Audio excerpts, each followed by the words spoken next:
Hello students, welcome to Maximum KMR channel. இந்த வீடியோவில் 10th standard maths chapter 3 algebra exercise 3.15ல 5th questionக்கான solution என்னன்னு பார்க்கலாம். அண்ட் இது வரைக்கும் நம்ம சேனலை சப்ஸ்கிரைப் பண்ணலன்னா சப்ஸ்கிரைப் பண்ணிக்க, மறக்காமல் ஒரு லைக் அண்ட் ஹைப் வந்து போட்டு விட்டுருங்க. நெக்ஸ்ட் இந்த கொஷின் என்ன கொடுத்துருக்காங்கன்னு பார்க்கலாம். A school announces that for a certain competitions, ஒரு ஸ்கூலில் வந்து ஒரு காம்படிஷன்ஸ் வந்து அனௌன்ஸ் பண்ணுறாங்க. அந்த இடத்துல வந்து cash prize will be distributed for all participants equally as shown below. So அந்த இடத்துல ஜெயிக்கிறவங்க எல்லாருக்கும் அந்த கேஷ் ப்ரைஸ் வந்து ஈக்குவலாக வந்து பார்ட்டிசிபெண்ட் பண்ணுறவங்களுக்கே வந்து ஈக்குவலாக பிரித்து கொடுக்குறாங்க. அதை வந்து இங்கே டேபிளில் கொடுத்துருக்காங்க. இப்போ 2 பார்ட்டிசிபெண்ட் இருந்தாங்கன்னா 180 rupees கிடைக்கும். இதுவே 4 பார்ட்டிசிபெண்ட் 4 பேர் அந்த ஏதாவது ஒரு இதில் காம்படிஷனில் கலந்துக்கிறாங்க, 4 members கலந்துக்கிறாங்கன்னு வச்சுக்கோங்க. அந்த 4 பேருக்கு அதை பிரித்து கொடுக்கும்போது ஒருத்தருக்கும் 90 rupees கிடைக்குது. 6 members ஆகிட்டாங்கன்னா ஒருத்தருக்கும் 60 rupees தான் கிடைக்குது. அப்போ 6 பேர் போது என்ன ஆகுதுன்னா ஒருத்தருக்கு 60 rupees பிரித்து கொடுக்குறாங்க. 8 members இருக்கும்போது ஒரு மெம்பர்ஸ்க்கும் 45 rupees கிடைக்குது. 10 members இருக்கும்போது ஈச் அண்ட் எவ்ரி பர்சனுக்கு 36 rupees கிடைக்குது. அப்படி இருக்கப்போ இந்த கான்ஸ்டன்ட் வேரியேஷன் என்னன்றதை கண்டுபிடிக்க சொல்கிறாங்க.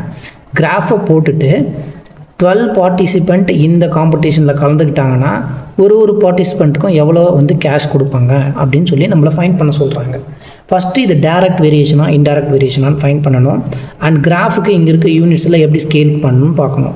இங்கே 2, 4, 6, 8, 10 இருக்குது. அதனால் எக்ஸ் ஆக்சிஸில் நான் 1 centimeter இஸ் ஈக்குவல் டு ஒரு பார்ட்டிசிபெண்ட் அப்படின்னு மென்ஷன் பண்ணியிருக்கேன். இங்கே 1, 2, 3, 4, 5, 6 லைனாக 12 வரைக்கும் மென்ஷன் பண்ணியிருக்கோம். அண்ட் ஒய் ஆக்சிஸ் நம்ம பார்க்கும்போது அப் டு 180 வரைக்கும் போயிருக்கு. அதனால் நான் என்ன பண்ணியிருக்கேன்னா ஒய் ஆக்சிஸில் 20 இன்க்ரீஸ் பண்ணிவிட்டு இந்த ஒய் ஆக்சிஸ்ன்றது என்ன அமௌண்ட் இன் ருபீஸ், இந்த அமௌண்ட் இன் ருபீஸ்ன்னு கொடுத்துருக்காங்க டேபிளர் காலமில். அப்போ ஒய் ஆக்சிஸ் 1 centimeterக்கு நான் 20 rupees கன்சிடர் பண்ணி இந்த ஸ்கேலிங் வந்து போட்டிருக்கோம். ஃபஸ்ட்டு ஒன்று இது என்ன வேரியேஷன் சொல்லிட்டு கண்டுபிடிச்சி இதோடைய கான்ஸ்டன்ட் வேரியேஷன் என்ன அப்படின்றத நம்ம பார்க்கணும். அதில் ஒரு கான்ஸ்டன்ட் வரும்ல, அது என்னன்னு ஃபைண்ட் பண்ணணும். ஹியர் சொல்யூஷன், இந்த இடத்துல எக்ஸோடைய வேல்யூ 2, 4, 6, 8, 10 இன்க்ரீஸ் ஆகிடுச்சு. எக்ஸுன்றது என்ன ஆகுது, இன்க்ரீஸ் ஆகிருக்கு. இந்த ஒய்யோடைய வேல்யூ வந்து பாருங்கள், இது 2, 4, 6, 8 இன்க்ரீஸ் ஆகும்போது ஒய் வந்து 180லேருந்து 90, 90லேருந்து 60, 60லேருந்து 45, 45லேருந்து 36. ஒய் என்னாச்சு, ரெடியூஸ் ஆகிடுச்சு. எக்ஸ் வேல்யூ இன்க்ரீஸ் ஆகுது, ஒய்யோடைய வேல்யூ டிக்ரீஸ், ரெடியூசிங். ஓகே, இப்போ எக்ஸ் இன்க்ரீஸ் ஆகி ஒய் ரெடியூஸ் ஆச்சு அப்படின்னா அது ஒரு indirect variation. Here the value of X increases, value of எக்ஸ்ன்றது இன்க்ரீசஸ் அண்ட் ஒய்ன்றது என்ன ஆகுது, டிக்ரீஸ் ஆகுது. அதை நீங்கள் மென்ஷன் பண்ணணும். டிக்ரீசஸ், ஹென்ஸ் இது ஒரு it is and indirect variation. Indirect வேரியேஷனுக்கு நமக்கு ஜென்ரலான எக்ஸ்பிரஷன் என்ன, y equal to x divided by கேன்னு எழுதுவோம்.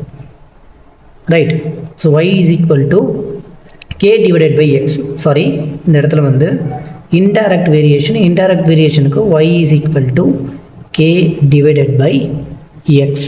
அண்ட் நெக்ஸ்ட் ஸ்டெப், இப்போ நமக்கு கேவோட வேல்யூவை ஃபைண்ட் பண்ணணும். கேவோட வேல்யூ வேணும்னா நம்ம என்ன பண்ணணும், k ஈக்குவல் டு இந்த எக்ஸை கொண்டு போய்ட்டு இங்கே மல்டிப்ளை பண்ணோன்னா என்ன ஆகும், இது k ஈக்குவல் டு எக்ஸ் பைன்னு மாறிடும்.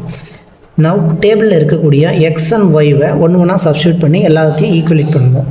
k is equal to எக்ஸையும் ஒய்யை மல்டிப்ளை பண்ணலாம். ஸோ 2 into 180, 2 into y-ன்றது 180, இது equal to 4 into 90 equal to 6 into 60 is equal to 8 into 45.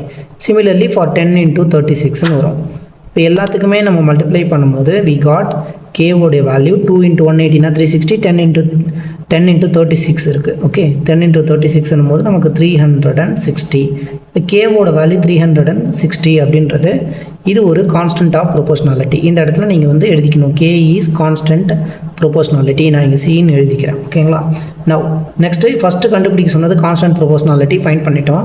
Second one என்ன கேட்டிருக்காங்கன்னா, hence how much will each participant will get if the number of participant are 12. Number of participant 12 இருந்தால் ஒரு பார்ட்டிசிபெண்ட்டுக்கு எவ்வளோ வந்து cash கிடைக்கும் அப்படின்னு சொல்லி கேட்குறாங்க. இப்போ நம்பர் ஆஃப் பார்ட்டிசிபெண்ட்ன்றது என்ன, எக்ஸ். இந்த எக்ஸுன்றதை நம்ம 12ன்னு கொடுத்துட்டு அந்த டைமில் ஒய்ன்றது எவ்வளோ இருக்குன்னு கேட்குறாங்க. அதாவது amount in rupees for each participant, ஒரு பார்ட்டிசிபெண்ட்டுக்கும் எவ்வளோ கிடைக்கும் அப்படின்னு நமக்கு கேட்குறாங்க. நமக்கு ஆல்ரெடி என்னென்ன ஈக்குவேஷன் ஃபைண்ட் பண்ணியிருக்கோம், y is equal to k divided by எக்ஸ்ன்னு தெரியும். நம்ம ஒய்யை தான் ஃபைண்ட் பண்ணணும். ஸோ ஒய் ஃபைண்ட் பண்ணணும் போது y equal to k by எக்ஸ்ன்னு இருக்குது. கேவோட வேல்யூ 316 சப்ஸ்டியூட் பண்ணுங்கள். இங்கே கொடுத்துருக்கிறது எக்ஸை வந்து 12ன்னு கொடுத்துருக்காங்க. இப்போ டிவைட் பண்ணும்போது ஒய்யோடைய வேல்யூ நமக்கு என்ன கிடைக்கும்? 112, 3 12 36, ஸோ 13 கிடைக்கும். ஒய்ன்றது 30, அப்போ ₹30 அப்படின்றத நம்ம மென்ஷன் பண்ணோம். ஏன்னா ஒய்யோடைய கோஆர்டினேட்டில் அவங்க எதை மென்ஷன் பண்ணியிருக்காங்க?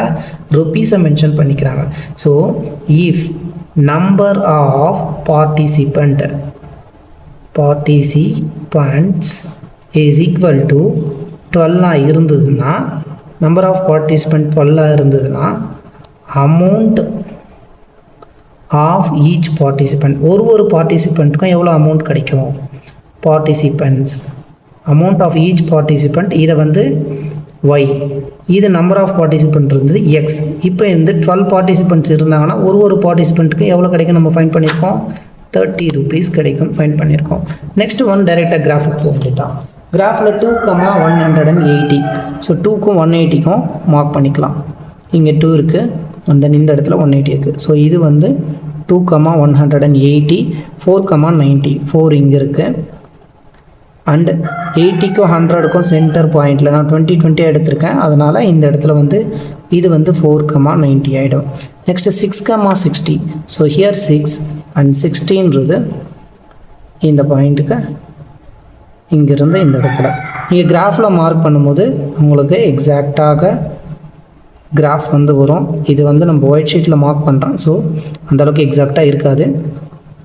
8,45, 8 இங்கே இருக்க, செக் ஃபார் 45, ஹியர் 40, இங்கே 50, 45ன்றது இந்த இடத்துல இங்கே வரும். இது வந்து 8,45, ஸோ 8,45 அண்ட் 10,36, 10,36, 10 இங்கே இருக்குது. ஸோ 20 இங்கே 30, 36ன்றது இந்த பாயிண்டில் இங்கே மார்க் பண்ணணும். ஸோ 10,36. நெக்ஸ்ட் ஒன் 12,30, 12,30ன்றது 20க்கும் நமக்கு 40க்கும் இடையில் 30 இருக்குது. இது வந்து 12க்கு நேராக இங்கே மார்க் பண்ணணும். இந்த பாயிண்ட் வந்து 12,30 மார்க் பண்ணதுக்கப்புறமா இது எல்லாத்தையும் நீங்கள் ஜாயின் பண்ணிக்கோங்க. ஸோ நீங்கள் பேப்பரை வந்து திருப்பிட்டு ஜாயின் பண்ணும்போது உங்களுக்கு கர்வ் வந்து கரெக்டாக இந்த ரெக்டாங்குலர் ஹைப்பர்போலா பெர்ஃபெக்டாக ஃபார்ம் ஆகும். இவங்க ஃபைண்ட் பண்ண சொன்னது ஃபஸ்ட்டு கான்ஸ்டன்ட் வேரியேஷன், அதுக்கப்புறமா என்ன சொல்லியிருக்காங்க? Graph the above data, hence how will the each participant get if number of participant is 12. Number of participant 12 இருக்கும்போது ஈச் பார்ட்டிசிபெண்ட்டுக்கு எவ்வளோ கிடைக்கும் அப்படின்றத நம்ம கேட்டிருக்காங்க. அப்போ எக்ஸ் ஆக்சிஸில் 12ம் ஒய் ஆக்சிஸில் எதுவும் கனெக்ட் ஆகுதுன்னு பாருங்கள். இந்த ஒய் ஆக்சிஸில் என்ன ஆகும்? 30 கனெக்ட் ஆகும், ரைட்டுங்களா? இதுதான் வந்து 12,30, இதை தான் அவங்க கேட்டிருக்காங்க. அதாவது பார்ட்டிசிபெண்ட் நமக்கு வந்து 12 மெம்பர்ஸ் இருக்கும்போது பார்ட்டிசிபெண்ட் அவங்களுக்கு ஈச் பர்சனுக்கு எவ்வளோ கிடைக்குன்னா ₹30 கிடைக்கும் அப்படின்றத நம்ம டாட்டர் லைனில் மார்க் பண்ணி இது 12,30 ஃபைன் பண்ணியிருக்கோம் அப்படின்றத நம்ம வந்து என்ன பண்ணோன்னா ரெப்ரசன்ட் பண்ணோம். So thank you so much. கண்டிப்பாக சப்ஸ்கிரைப் பண்ணிக்கோங்க.